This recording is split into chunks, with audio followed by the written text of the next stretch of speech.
So പെങ്ങളൂട്ടിക്ക് ഒരു cup നേടിക്കൊടുക്കാൻ ആങ്ങളെ എത്തിയിരിക്കുകയാണ്. നമ്മുടെ ബിഗ് ബോസ് മലയാളം സീസൺ 7ലേക്ക് ഹോട്ടൽ ടാസ്കിൽ ഗസ്റ്റ് ആയിട്ട് ഷിയാസ് കരീമാണ് വന്നിരിക്കുന്നത്. നമ്മുടെ Anumol, star magic fame Anumol, ഇവരൊക്കെ ഒരു രീതിയിൽ ഒരു ഫെയിമിൽ നിന്നിട്ടുള്ള ആൾക്കാരാണ്, ഒരിടത്ത് വർക്ക് ചെയ്തിട്ടുള്ള ആൾക്കാരാണ്. അതുകൊണ്ട് തന്നെ പുറത്തെ ആ പരിചയവുമൊക്കെ ബിഗ് ബോസ് ഹൗസിനുള്ളിൽ ഗസ്റ്റ് ആയിട്ട് വന്നു കഴിഞ്ഞും ഷിയാസ് കാണിക്കുകയാണ്. ഷിയാസ് ഒക്കെ ആദ്യ സീസണിൽ എന്താണ് കാണിച്ചതെന്നൊക്കെ നമ്മൾ പ്രേക്ഷകർക്കൊക്കെ അറിയാം. ഷിയാസിനെ എങ്ങനെയാണ് പ്രേക്ഷകർ കാണുന്നതെന്നും അറിയാം.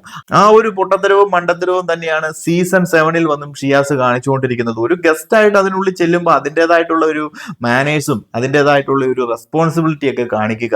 അതല്ലാതെ പുറത്തുനിന്ന് വന്നിട്ട് നമുക്ക് താല്പര്യമുള്ള ഒരു കണ്ടസ്റ്റൻസ് അല്ലെങ്കിൽ നമുക്ക് താല്പര്യമുള്ള ഒരാൾ അതിന് അവിടെ ഉണ്ട് എന്ന് കരുതി അവർക്ക് വേണ്ടിയിട്ട് ഫേവറേറ്റ്സും കാണിക്കുക എന്ന് പറയുന്നത് വളരെ മോശമായിട്ടുള്ള ഒരു കാര്യമാണ്. ആ ഒരു കണ്ടസ്റ്റന്റ് അവിടെ എങ്ങനെയെങ്കിലും കളിക്കുന്നുണ്ടെങ്കിൽ ആ ഒരു രീതിയിൽ കളിച്ചു പോവുക. ചെറിയ ക്ലൂവും കാര്യങ്ങളും ഒക്കെ എല്ലാ സീസണിലും പല കണ്ടസ്റ്റൻസും കൊടുക്കുന്നുണ്ട്. എന്നാൽ പോലും പുറത്തു നടന്ന കാര്യങ്ങളൊക്കെ ഇവിടെ വന്നിട്ട് ചർച്ച ചെയ്യേണ്ടതായിട്ട് ഉള്ള ഒരു കാര്യമല്ല. പുറത്തു നിന്ന് പലരും പറഞ്ഞു വിട്ട കാര്യങ്ങളൊക്കെ അകത്ത് വന്ന് ചെയ്യുക എന്ന് പറയുന്നത് വളരെ മോശമായിട്ടുള്ള ഒരു കാര്യം തന്നെയാണ്. അനുമോളുടെ കേസ് തന്നെയാണ് ഞാൻ വീണ്ടും പറയുന്നത്. അനുമോളുടെ ആ ഒരു പാവകളി നമുക്ക് എല്ലാവർക്കും അറിയാം.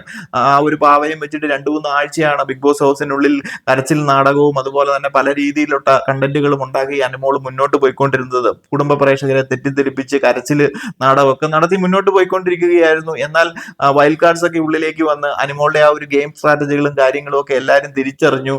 അതോടെ അനുമോളുടെ കണ്ടന്റുമായി അനുമോൾ ഇപ്പം നിലവിൽ സ്ക്രീനിലും ഇല്ല. അതൊക്കെ മനസ്സിലാക്കിയിട്ടായിരിക്കണം ഷിയാസ് ഉള്ളിലേക്ക് വന്ന് ആ ഒരു നമ്മൾ ഈ പറയുന്ന പാവേനെ എടുത്ത് ആദ്യം വെളിയിലേക്ക് എറിഞ്ഞു കളഞ്ഞു. ആ ഒരു പാവേനെ എറിഞ്ഞു കളഞ്ഞ് അനുമോൾക്ക് പിന്നീട് ഒരു കണ്ടന്റ് ഉണ്ടാക്കി കൊടുക്കുന്നു. പ്രേക്ഷക മനസ്സിൽ ഒരു സിമ്പതി വർക്കൗട്ട് ആക്കാൻ വേണ്ടിയിട്ട് അങ്ങനെ ഒരു കണ്ടന്റ് ഇട്ട് കൊടുക്കുന്നു. അപ്പൊ മറ്റുള്ള കണ്ടസ്റ്റൻസിനോട് ചെയ്യുന്ന നീതികേടല്ലേ? അവരും അവിടെ ഗെയിം കളിക്കാൻ വേണ്ടിയിട്ടല്ലേ വന്നിരിക്കുന്നത്.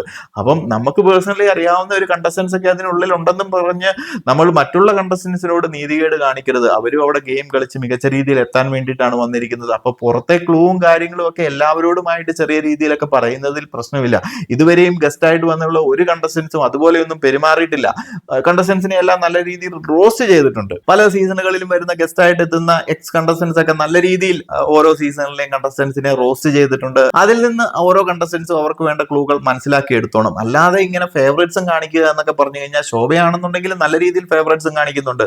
അതിൽ നൂറയ്ക്ക് അതുപോലെ തന്നെ അനുമോൾക്ക് നമ്മുടെ ഡ്രസ്സിംഗ് റൂമിലൊക്കെ വിളിച്ചു ഇരുത്തി അതിനുള്ളിൽ കയറ്റി ഇരുത്തിക്കുകയാണ്. ഓരോ കാര്യങ്ങൾ പുറത്തെ കാര്യങ്ങളൊക്കെ പറഞ്ഞു കൊടുക്കുന്നത്, എങ്ങനെയാണ് ഗെയിം കളിക്കേണ്ടതെന്നൊക്കെ.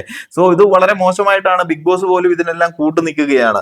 മറ്റുള്ള കണ്ടസ്റ്റൻസിനോട് ചെയ്യുന്ന തികച്ചും നീതികേട് തന്നെയാണെന്നാണ് എനിക്കിത് കണ്ടു കഴിഞ്ഞപ്പോൾ തോന്നിയത്. നിങ്ങൾ പ്രേക്ഷകർക്ക് കണ്ടിട്ട് എന്താണ് തോന്നിയെന്നൊക്കെയുള്ള അഭിപ്രായങ്ങളൊക്കെ ഒന്ന് ഷെയർ ചെയ്യുക. ഷിയാസ് എന്താണെന്നുണ്ടെങ്കിലും സീസൺ 1ൽ കാണിച്ചുകൊണ്ടിരുന്ന അതേ പൊട്ടത്തരവും മണ്ടത്തരവും തന്നെയാണ് സീസൺ 7 ആയിട്ട് നടന്നുകൊണ്ടിരിക്കുന്നത്. ഒരു ഗസ്റ്റ് ആയിട്ട് വന്നാലെങ്കിലും കുറച്ച് മച്യൂരിറ്റി ലെവൽ കാണിക്കുമെന്ന് കരുതി. ബട്ട് വളരെ മോശമാണ് കാണിച്ചുകൊണ്ടിരിക്കുന്നത്. എനിവേസ് നമുക്ക് നോക്കാം. കൂടുതൽ അപ്ഡേറ്റുകളുമായി മറ്റൊരു വീഡിയോയിൽ കാണാം.